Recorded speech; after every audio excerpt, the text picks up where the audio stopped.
Okay, hello and welcome to the Assessment for Learning in STEM Teaching question and answer session that we're running here at the National STEM Learning Centre with Chris Harrison. So thank you, Chris, for giving up your time and coming here. That's fine. Thank you to the National STEM Learning Centre for the opportunity of running the MOOC and also this chance to reply to your questions. We find this a really valuable opportunity on an online course because it gives us a chance to be responsive and practice what we preach in terms of the course learning outcomes. So thank you very much to all of you for submitting your questions, and I hope that you find what Chris discusses here helpful and useful for your learning. I've put the first set of questions, Chris, for you under time constraints. This is something I think that we get that comes out regularly when we do these online question and answer sessions. So Bola asks, how can they work with teachers together to plan assessment for learning if they've not got adequate planning time for that? Well, time's always a problem, whatever we try and do as teachers. And when you want to do something different, you're going to have to find time somewhere. What I suggest that you do is, as you're doing your lesson planning, you think of it maybe a different way. Think of it in terms of creating opportunities to be formative. Think of where you might slip the formative assessment bits in. Where are the areas where you really need to find out what students' thinking is? And that's when you'll do your assessment for learning bit. So maybe just twice, 3 times within a lesson, just find where they are and slip them in. Obviously, if your students need some training because they're not good at dialogue or they're not good at working in groups, maybe you've got to spend some time on that as well. But again, it's something that maybe plan for in 1 or 2 lessons and then start to increase that as they get more competent and you get more confident with what's going on. Okay. Lovely. Thank you, Chris. Another question then from Clara, and this links to the time pressures really associated with having to cover the curriculum. Clara talks about how she disagrees with the way that currently subjects are looking at how they teach science specifically at Key Stage 4 because of the amount of material that there is and that you end up whizzing through topics, particularly if you're teaching triple science here in the UK. Yeah. So she's asking, how do you move back to reinforcing a concept, particularly if we've used a hinge point question, when time-wise you've only got 1 lesson to get through that particular topic? So any thoughts or advice? Well, this is when assessment for learning really is quite useful for us as teachers, because if you actually are using assessment for learning well, and you've got either good prompt questions to initiate and find out what students know, don't know and partly know, or good activities that do that, then you know what you need to focus on to move them forward. So rather than try and just cover everything, if you're teaching a topic like, say, circulation, rather than just trying to cover everything, thinking, what have I got to get through in the curriculum, think about it in terms of what can I do in the early lessons of this topic to really find out where I need to focus the efforts of the students. And just trust that they've got most of the rest of the stuff. They've got good textbooks now, they've got good revision guides, etc. So don't worry about making sure they know all the names of the bits of the heart. They can do that. They can sort that out. But, just get them working on what double circulation is and why do mammals need a double circulation. That's what's more important. Or the difference between arteries and veins. That's the bit that you actually want to work on, rather than just worrying too much about some of the descriptive parts, which they can look up and do on their own. And you can do with a quick quiz check to just see that they've actually got that. Lovely. Thank you, Chris. That's really helpful.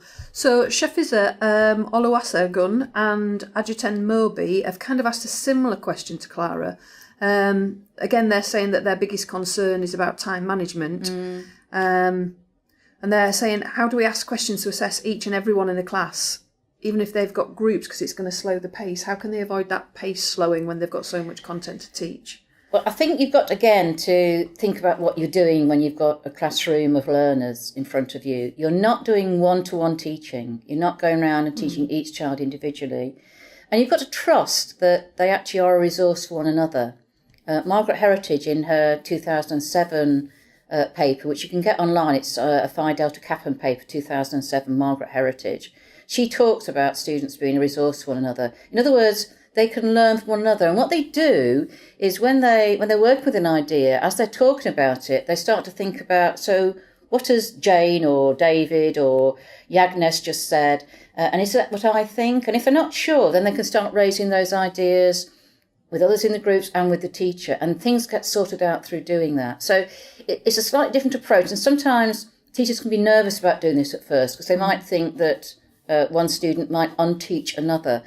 But if you're actually coming back and looking at a particular topic, let's say forces, as we do in our curriculum several times as they go through, from primary through to secondary, and several times in secondary we teach forces, then those sorts of things get ironed out, and you start to be able to focus in as you get near to those exams, which when you're worrying about the time pressures, to actually just do the things that actually are needed, rather than continuously going over things that they've done before.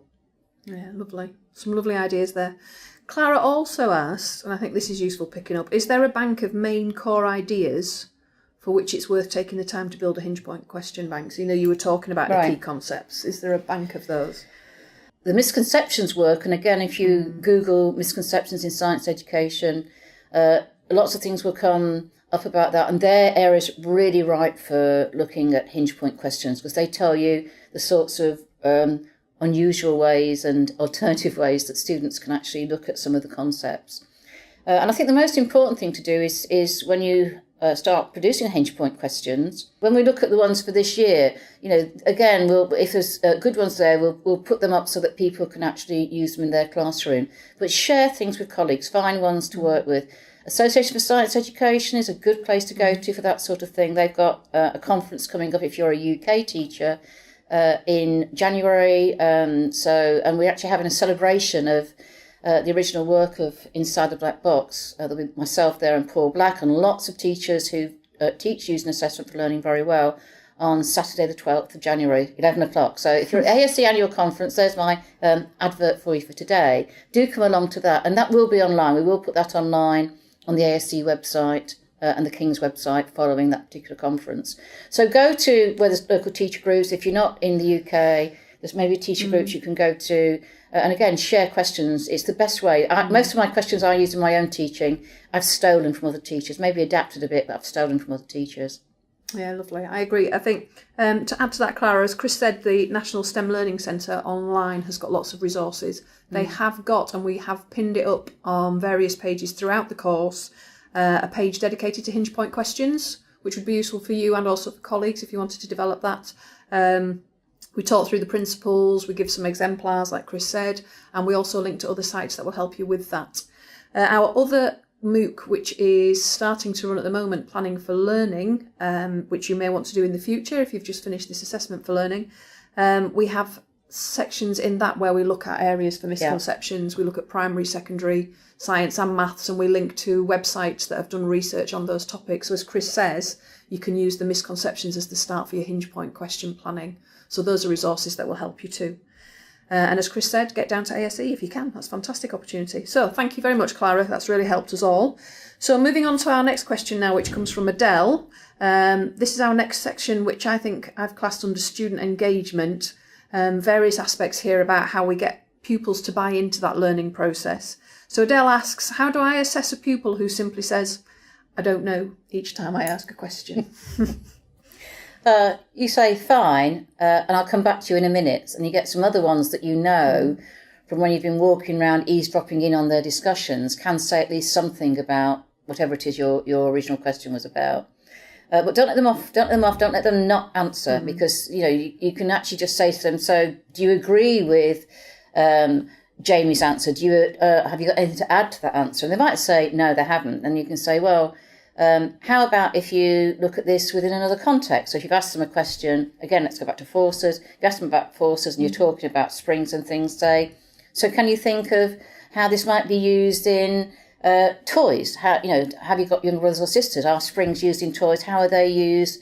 What sorts of forces are there within toys? And so you can just sort of build on things like that. So they start to understand that they have a role to play in the classroom. It's very hard as a learner if you haven't engaged before to actually start doing that.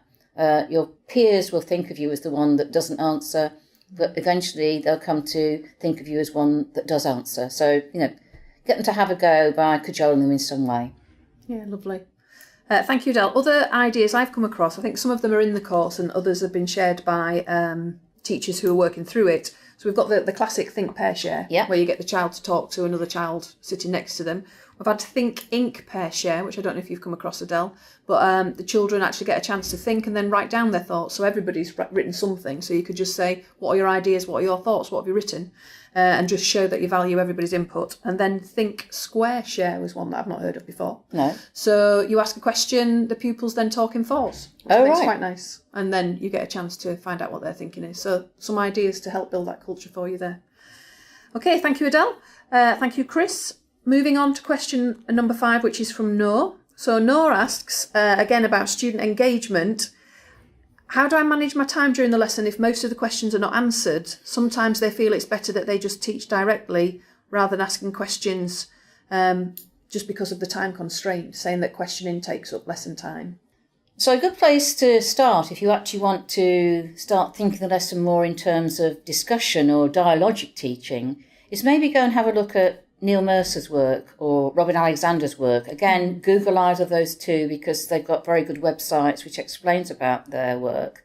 But Neil Mercer in particular, in his Thinking Together work, talks about exploratory talk and how do you train children, and he's done it with primary but also with year 8 students in secondary, that's 12 and 13-year-olds. But how do you actually get them talking? And then think about the sorts of questions that actually you need to go with that. So 1 or 2 really good questions that get them to think about the science concepts you're going to do, and then other sorts of questions that help the talk going. That's what you actually need in a lesson. And once you get going with that, your main problem is going to be shutting them up because they've probably got a lot to say about things. So again, it's looking at ways of trying to think about how much time shall I allocate to this as a discussion, how much shall we do it in terms of, right, let's get the ideas down now that we've got as a class. And sometimes you do have to call on that and do that particular bit. This 4-letter word time it's always been a problem. Every project I've done, whether it's AFL or other things, it's always time that comes up. But, you get better as you go on. You start to realise where it's actually effective to do things, and other places maybe you can take shortcuts and not use so much time on it. Hope that helps. Lovely. I think actually, I'm sure that we've used the TED rag on the Planning for Learning. Right. Probably. So I really like TED rags. Problems with questioning classrooms. I think we might have done that. So our next question is Kerry-Ann. Kerry-Ann is talking about actually how does she build independent learners. She's having struggle motivating her juniors. She feels like each year that she has to drag them more and more through. They seem less willing to jump on the wagon, and this is having an impact in her classroom. I don't think that's something that's just down in juniors. I think we see that with older students too. So your thoughts, Chris, on that one for Kerry-Ann? Yeah, well, when we work with teachers, we always give them a choice of where to start. Do you want to start on working on classroom dialogue? Do you want to start working on improving your group work in your classroom? Or do you want to start working on self-regulated learners? And quite often teachers go for self-regulated learners, and it's the hardest one. But they say the self and peer assessment isn't good. Usually self and peer assessment isn't good if either the group work isn't great or the talk isn't great. So maybe you've got to go back a step before you really get them jumping on the bandwagon and do things to get the talk better in the classroom. So things like we said earlier, think, pair, share, wait time. Or maybe it's about the group work. Again, the work from Neil Mercer on exploratory talk on the Thinking Together project could be quite useful to you. He's got a lot of stuff within primary where it gives very good examples of that. And I think I think you've got to have several goes. It's not something that happens overnight. Certainly, many of the teachers that we've worked with in the past, it's taken a good 4, 6, maybe 8 weeks to change the way that students buy into things and react to it and respond to it. So it's just that push you have to do and eventually get them there. And that's across all the subjects, not just science. My daughter's in her second year of teaching now, teaching media with sixth form. She says very similar things. She's always talked about how can I get this one engaged, how can I get that one engaged. And it's something we all work at. And the great thing is that assessment for learning helps develop those lifelong learning skills. So once they get there and they've practiced it, they might go backwards and they get another teacher, but then they move forward again as you work on it. And eventually they learn to do it so they can actually become those people who can learn on their own without us having to push them every step of the way as teachers. Yeah, lovely. Thank you, Chris. Lots of great ideas there, Kerry-Ann. I hope you found that useful. So our next question is from Susanna. Susanna is talking about getting students engaged in thinking, which is an interesting question. How do we engage students who are more reluctant to explore their own thinking, especially in application analysis and similar, whether that's due to peer pressures, insecurities, lack of experience in discussions, their own lives or lower school? She's finding that it's more difficult with her older students. And so again, it's that investment in time to get students to do that. How can we help Susanna and others who are finding it difficult to get their pupils to explore their thinking, Chris? Well, the main thing behind assessment for learning is trying to get into students' head to find out what their thinking is. So the fact you're doing this course, Susanna, means that you already have made a good start on this. I think it's just doing sometimes mini activities based on one particular bit. So if you want them to apply ideas in a different context, then make that the lesson objectives for that lesson and work on that and get that so they've got some experience of that. If it's about, you want to do some analysis, just do a mini thing on that. One of the things I think we try to do sometimes in science is do the whole thing within an hour's lesson, and it's too much for them. They haven't got the skills yet that you will have as a scientist and a science teacher in order to do application, analysis, evaluation and so on. So they need to gradually build up those skills and come back to them and rehearse them at various times. And then it'll become much more a natural part of what they do. So you're talking about time in the long term. It's about development of that. But certainly looking at their thinking and trying to move their thinking and skills forward is a really important part of what you need to do as a science or a maths teacher. Yeah, lovely. Thank you, Chris. Thank you, Susanna. Thank you, everybody, for those questions about student engagement. It is something that comes up often, as does time constraints. So I hope that advice from Chris is really useful for you. Moving on now, the next questions I've put under the category of responding to evidence. Yeah. So I've got a couple of questions from Jim, actually. I've split these two out, Chris, so we'll talk about them separately. Jim's first question is about, at what point does the teacher end the questioning or talk in the classroom and move on with the data, the evidence that they've received? When do they get enough right answers to know what the students understand? What should they, when they have that data, what shows them what to do next? That's a really hard question. There's no exact answer to that. It's one of those it depends answers. So you have to use your professional judgment, and you'll remember that it's not that one assessment at that one time. You're actually building on all the knowledge that you've got from the assessments you've done with those students before.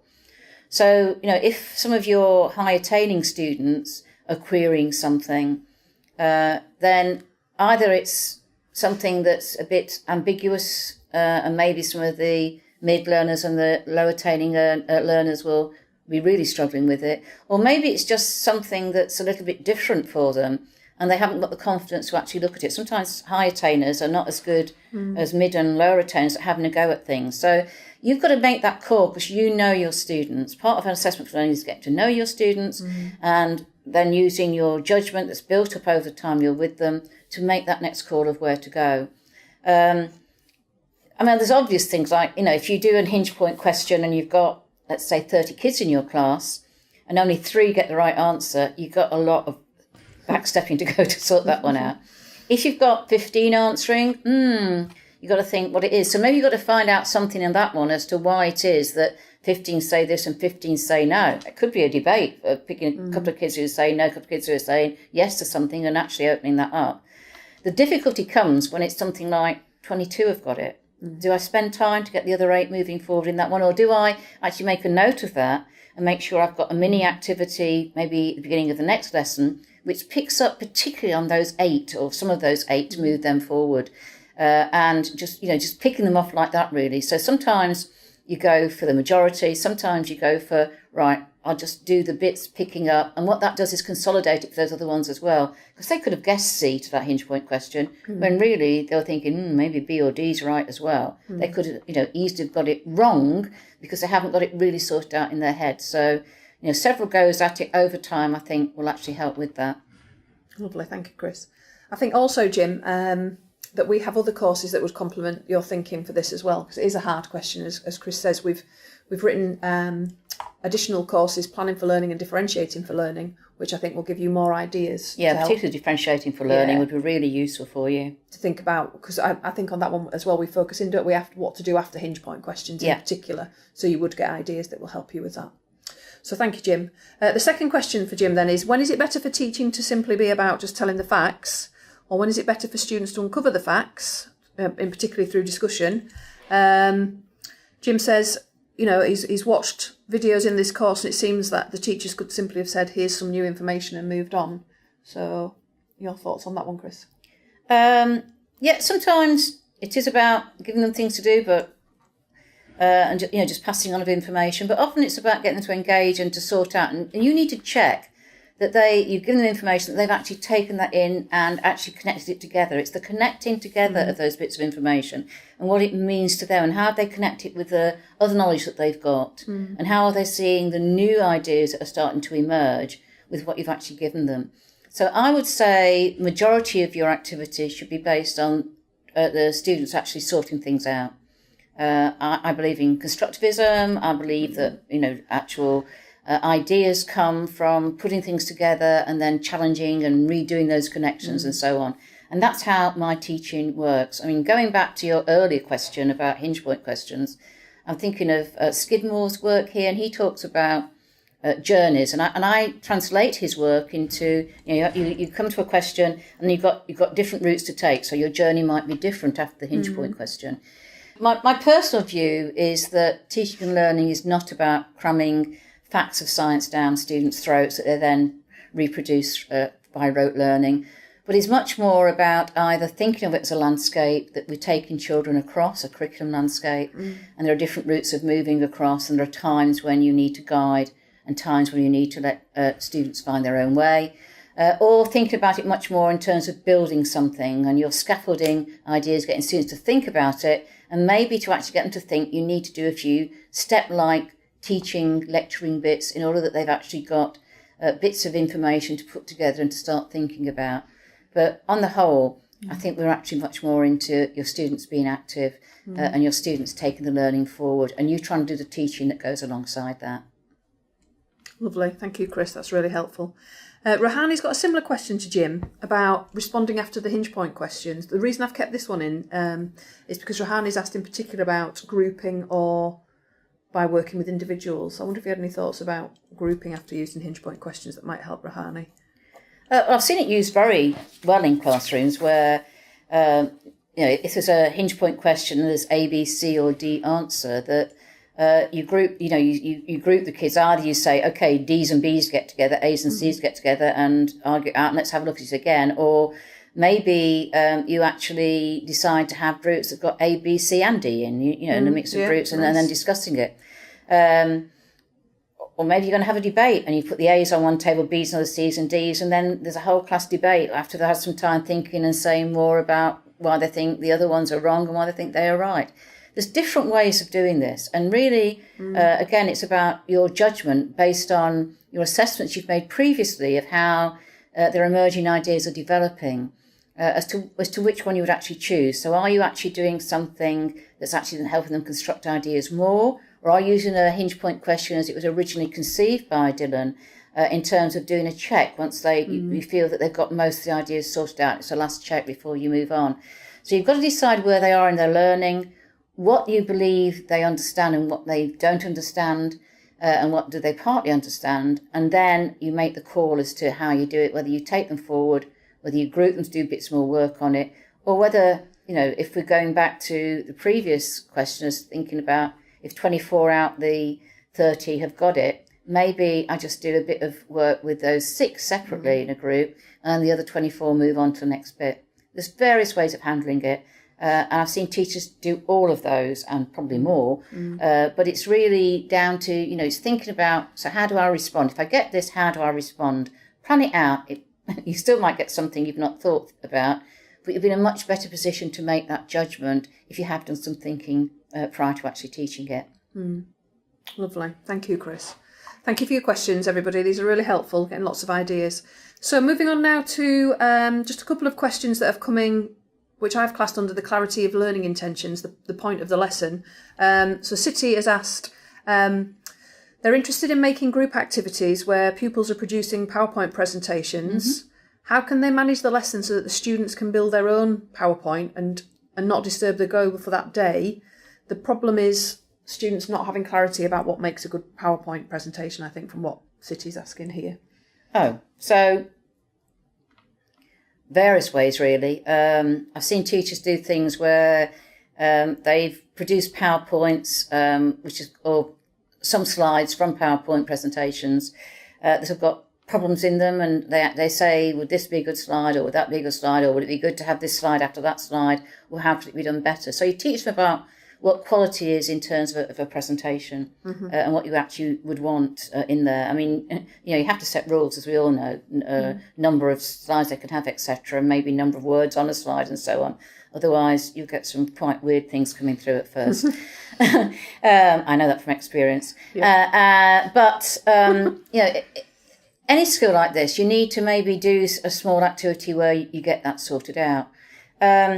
Or what you do is you let them get started. Maybe you do the first 2 slides and then you let them do slide 3 and 4, and then you get as a group and look at it together, and look maybe across 6 or 7 different slides that you can pull up quite quickly onto your main presentation. And then you can sort of talk about them and talk about quality with them. And then they can see about, right, what I must do is do this in a slide, or what I mustn't do is not, make sure I've not done that in a slide. And then you let them move on to look at maybe 3 or 4 more slides and so on. So they build it up a bit really like sort of Blue Peter style. For those in the UK will know what I mean by that. Constructing it in that way, or just let them do the whole lot and then use that when you actually give feedback that time. The next time they do it, they'll do it much better. So it's learning those skills. It's actually using it as a peer assessment exercise, really. Yeah.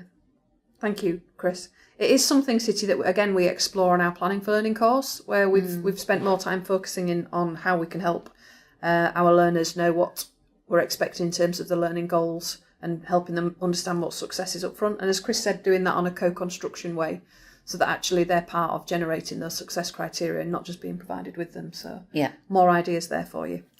Thank you very much. Right, moving on to question 11, which comes from Mrs. Lee. Mrs. Lee is teaching maths to pupils who are juniors and is basically using a textbook supplied by the school and finding out that there are many different concepts that are being ascribed to one lesson in the textbook. Right. These concepts are supposed to be for 1 or 2 days, but Mrs. Lee is finding that the students who are mostly new to English need simpler and easier concepts in terms of the content for the lesson. So she's considering if she needs to teach the concepts in a different way or to follow what's specified in the textbook. So what's your advice, Chris? I think it's very hard because obviously the schools put money into buying those textbooks, and maybe there are other teachers in the school who do use those textbooks in a different way to how you're using them. So I would check with colleagues first how they're doing it. I think that's quite a useful starter. But if it's, as you say, that there's actually students are having difficulties, you need to find ways of overcoming those difficulties. So maybe it's actually taking the work that's there and maybe restructuring it in a different way, maybe categorising questions that could go together so you can focus on one particular concept at a particular time. And then doing that. Or maybe you're going to have different groups working on different things and then sharing those ideas so the students can do some of the work for you about translating it into a way that they actually do understand. And although it's in English, maybe, if your students speak Spanish or whatever language they speak as their native language, maybe, speaking in their normal everyday language might help with that at first. So obviously, if they're going to get examined using English within mathematics, they need to work on that later once they've got those concepts sorted out. It's more work for you as a teacher, I know, but clearly what you're trying to do is get at the heart of what this is all about, and that is to do things that are actually going to help your students learn. Sometimes we do have to take resources and adapt them. I wouldn't start again. Adapt what you've got. That's probably the best thing to do. Rather than sort of thinking afresh and trying to do it all yourself, because you want to focus on the learning, not just on resources that you actually use. That's lovely. Thank you, Chris. Some really sage advice there. Thank you for that interesting question, Mrs. Lee.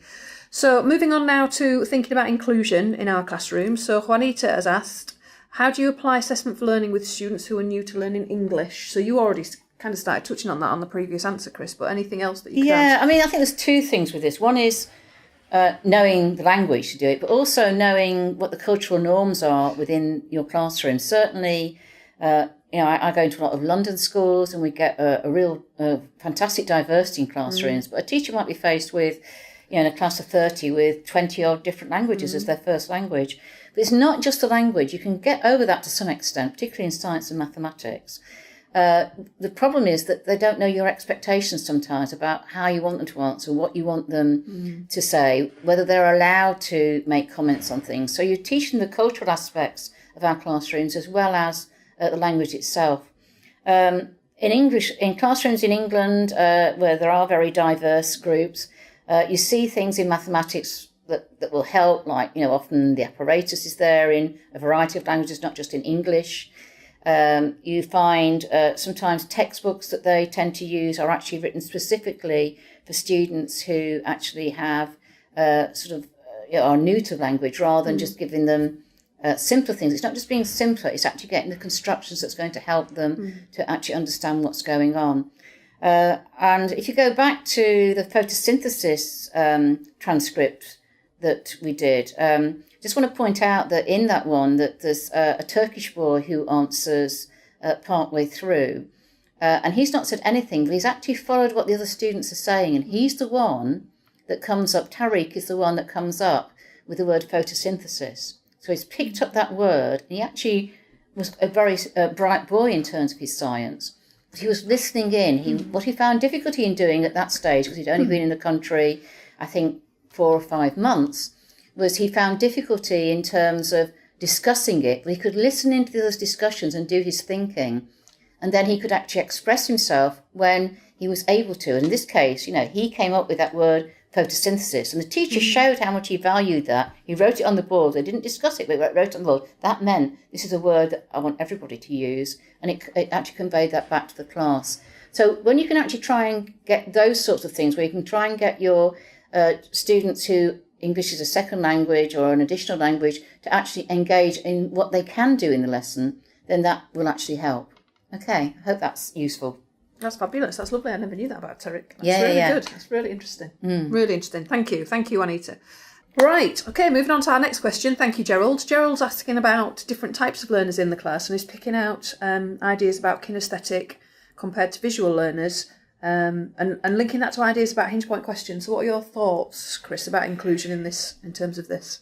Well, I have to say, Gerald, that perhaps you need to go and read what people have written about learning styles, because although the original theoretical research that was done was interesting and useful for us thinking about how do children's minds work, what's been shown is that focusing on learning styles and doing different learning styles doesn't help learning at all. There's been no effect from actually doing kinesthetic or visual or auditory or interpersonal, etc. So I think that one of the things that maybe to think about is not just practical work being kinesthetic, but practical work being a different way of getting children's thinking going. So when they see phenomena in the classroom, or when they see one variable having an effect on another, what sort of thinking does that actually engage the student with? And therefore, how can I then use a hinge point question with that? I think we used Jonathan Osborne's inquiry question on hinge points, didn't we? Is that in there? I'll have a look on and make sure whether it is there. If not, then we will put it up there somewhere, because he has a really good inquiry question that's a hinge point one. And again, it's one of those things that it really will test whether students have got investigative and inquiry skills. And so, it's that you need to look at rather than looking at kinesthetic or visual. Lovely. Thank you, Chris. Yes, we'll see if we can find that, as Chris says, so we can ask hinge point questions not just about knowledge, but also about skills too, if they're written well.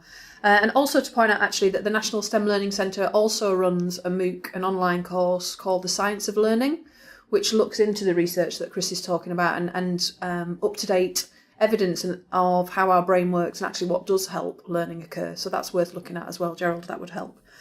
Okay, thank you. Moving on now to our next little category of questions, which I have coded as different starting points. How do we cope with students, learners that are at different starting points in the classroom? So Irene's question is, she's concerned about students' knowledge and critical thinking. So if they do a topic and their understanding is not the same, what do you do if some have reached your goal and some are going far away from the goal and you need time to fit it in? What should she do? take the time and do it, Irene. That's the only thing I can say, really. I mean, the thing with assessment for learning is you do find that out, whereas in a more traditional way of teaching, you just teach the topic and hope that someone will have got it.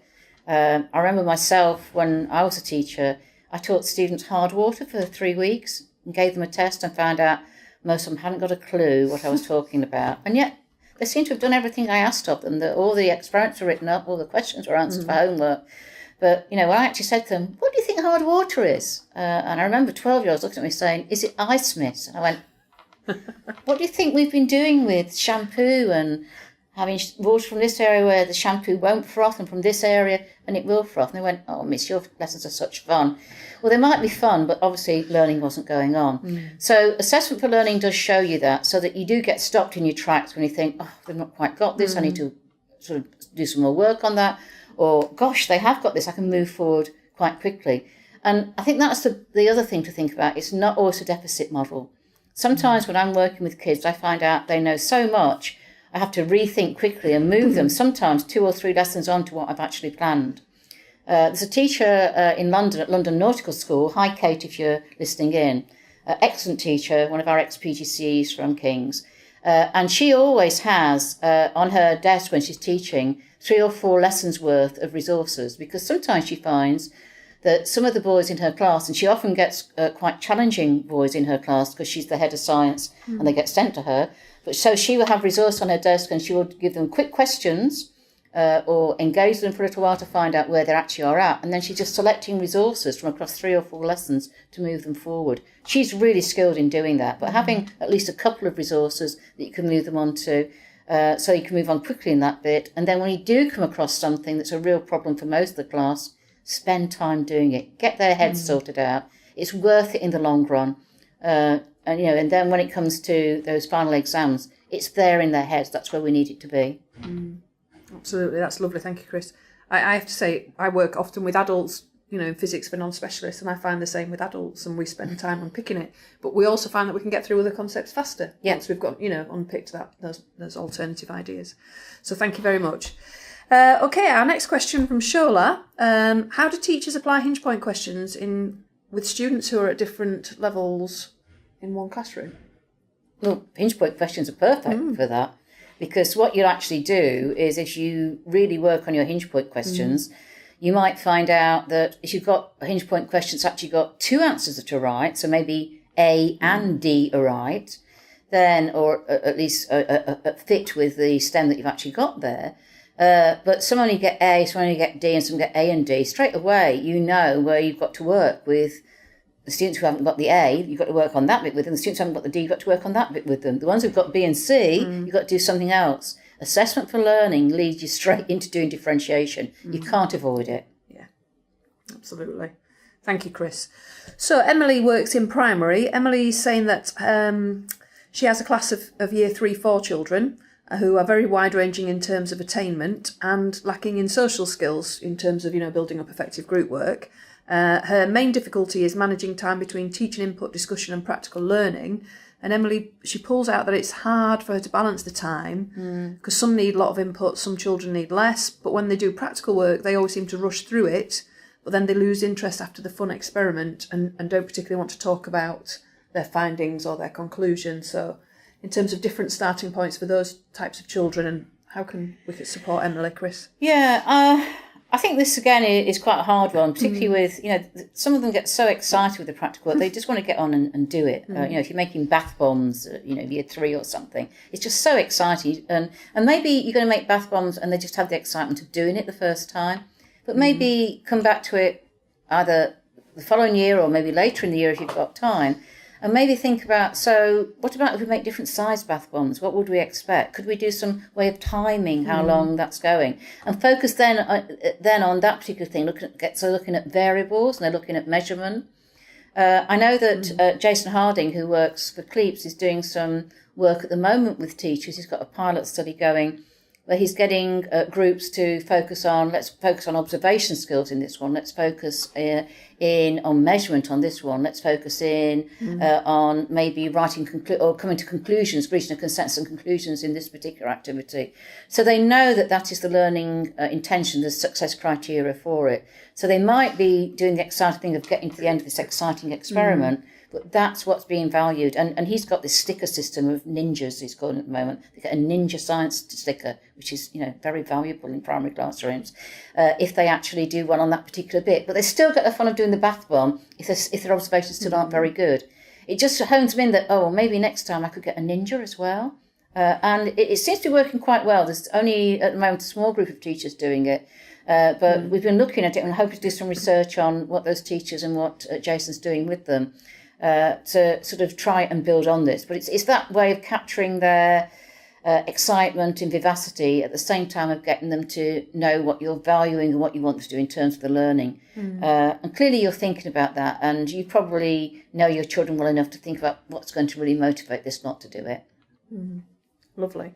Thank you, Chris. You're making me think, actually, whilst you were talking, that I find that primary teachers are very good, the idea about coming back to something, at collecting different kinds of evidence, like taking a photo and putting it in a child's book of a practical, and then 6 months down the line getting the child to go back and look at it and try and remember what they were learning about. I've seen one thing these teachers were using when I went to look at them the other week, where they got these speech bubbles that they stuck in the children's books. The children wrote in the speech bubbles, so and they wrote why have I got evidence that I can observe or that I can measure, and this was really young children. Sometimes the TA was doing the writing for them, so they were measuring using teddy bears. This is 4 teddy bears across on the lines that they were measuring, and the TA was writing that for them. When I actually asked them afterwards, what does this say?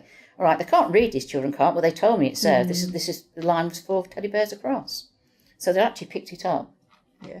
I love Kids the Race. It's also making me think, I don't know, you can tell me, you might know them better, but I know the ASC have got their plan materials. So Primary Committee at ASC have produced some really wonderful assessment stuff to go with the National Curriculum for Science in England. And it certainly is worth looking at. So what it is as well as sort of giving you guidance about doing assessment tasks you're going through, there's some sort of mini assessment tasks which you can use, going at any point, but particularly at the end if you're not quite sure if kids have got something or other. And they're really great activities, well worth looking at. Lovely. So thank you very much, Emily. We hope that supports you. And as Chris says, you're obviously thinking about it. It's a good look. Our last question then, Chris, I've just put this up. It kind of like stands out as its own. It didn't fit with any other categories. So this is a question from Warren. Warren's saying that he's having a little difficulty in understanding the difference between a hinge point question and formative assessment. When is the optimal time to use each, and why would each be used in those particular circumstances? So formative assessment is really a process. It's about doing something, collecting evidence, making a judgment, and then doing something about it. That's what formative assessment is. It's getting that feedback from the students about how they're doing and then responding to it. So a hinge point question is formative assessment. It's a type of formative assessment. It's a tool that you would use in formative assessment. The other ways you can do it, which many of the teachers I work with tend to do, because hinge point questions are hard to write. I still find them hard to write. But the ones that do get written, either by me or by others, are really useful, and you can use those. And on the whole, people tend to use hinge point questions towards the end of a topic or towards the end of getting the idea of a concept. It's not something you would use at the beginning to elicit ideas. So the other types of questions, which we'd call assessment for learning questions or high order questions quite often in formative assessment, are questions that get children to talk and through their talk to think. So that's a distinction really. You'll find a few researchers in assessment for learning if you read across many different researchers. If you're reading some of the New Zealand stuff like Bronwyn Cowie's work, or Margaret Heritage from the United States, or Linda Lau from Canada and France, or maybe Jill Willis from Australia, you'll find that they might use the terms a little bit differently, but they do tend to sort of explain what they're meaning. And it's not necessarily the naming of it, it's what you do, it's the process. So the process is all about asking a question, doing an activity, getting some evidence of where children need some support because they've not quite got it, or they're not quite there, and then thinking about that next step. That's your formative assessment. Okay. Lovely. So in that case then, I'm just thinking, Chris, you could use a hinge point question and it not be formative assessment if you didn't do anything with it. Yeah, teachers do. Yeah. I mean, part of the problem is that, in all the things to do with assessment for learning is if you don't do anything with what you've collected, then it's not assessment for learning. If you're using green pen to feed back, and lots of schools in the UK use green or pink or purple, whatever colour they want to use, for students to give feedback to the teacher on whatever comment the teacher's given them. If it's only about a correction, that is not assessment for learning. All right. If it's about them going back and thinking about it and having another go and saying to the teacher, yeah, now I understand this because on a number line I realise I've got to go in this direction, not that direction, that is assessment for learning. That is formative because they've gone back, thought about it, and now are actually confirming that they actually can do it. They've done it. All right. But if it's just about, the answer is 7, not 3, that's not assessment for learning. Mm-hmm. So, you do need to think carefully about the process. It's about setting up an activity, getting some evidence, making a judgment, and then using that judgment to respond in some way to move the learning forward. It's that last bit that's so important. Lovely. Thank you, Chris. I think that's really helpful to clarify because I know that's something when I work with teachers that there's confusion about, so that'd be really useful. Okay, so I'm going to start pulling this to a close. So thank you everybody for your questions. As usual, I've been scribbling away because I get so many ideas whenever I come across and sit and work with Chris. There's been a plethora of classroom activities and ideas being talked about, which I haven't written. So I hope that you had a pen and paper with you and you were writing as you went. Chris mentioned lots of different research sources that we can look at. So there was Margaret Heritage, Ted Ragg, Neil Mercer, Robin Alexander, Skidmore, Jonathan Osborne, Jason Harding. There was resources available for you out there from the ASE, the January conference or the plan materials. The National STEM Learning Centre has a huge amount of resources that we've mentioned online, but also their online courses. So we've talked about differentiating for learning and planning for learning and also the science of learning. But there are other courses that are running that I am sure that you would find useful depending on your context. So we have some practical science courses that are running at the moment and getting started with primary science that you will find will be useful for you as learners. In terms of themes then that I think have come out in terms of my understanding listening to Chris, it's this creating this formative classroom, planning for these opportunities, thinking about it as that process where it's not just the actual activities that we use, but how we're going to plan for how we respond to that and developing that over time. These are not quick things. That when it comes to teaching, that we are teaching more for understanding and that it's more important we teach about key ideas and concepts and that we look at ways of developing pupils in terms of their vocabulary and whether that's using textbooks or our not deficient model of having different resources ready for them. I think that was a fabulous idea. That it's going to take time to build this classroom culture, but we need to encourage all pupils to contribute. We've had lots of ideas about how we do that. And I thought that the idea about building classroom discussion, classroom talk to be about discussion rather than quizzes was fascinating. How we use our questions will have such an impact on our classroom. That will impact on developing understanding for our students, impact on developing inclusion, thinking particularly about English as additional language, and also develop learning, which is what, I hope we're all there for when, in terms of being teachers in our classroom. Also, it's getting our students to construct ideas, build them, make connections, and that we scaffold that learning using lots of the ideas that Chris has talked about, including the useful, most useful resource, I think, of the classroom, which is the pupils themselves. Use them as a learning resource for each other. This is all going to take time to develop that culture, but also resilience, I think, from us as educators in the classroom. And I'm going to finish with Chris's little metaphor, which I thought was lovely, that teaching and learning is that moving across a landscape. It's taking the students on a journey, which might be different for all of them, but hopefully they will get to that end point, but depending on how we've guided them along that way, which I think is lovely. So thank you, Chris, for your time and your sage advice as always. Thank you, the National STEM Learning Centre. And thank you, Matt, who is always in the background supporting us incredibly well. And thank you very much for all your questions. So till next time, goodbye. Goodbye.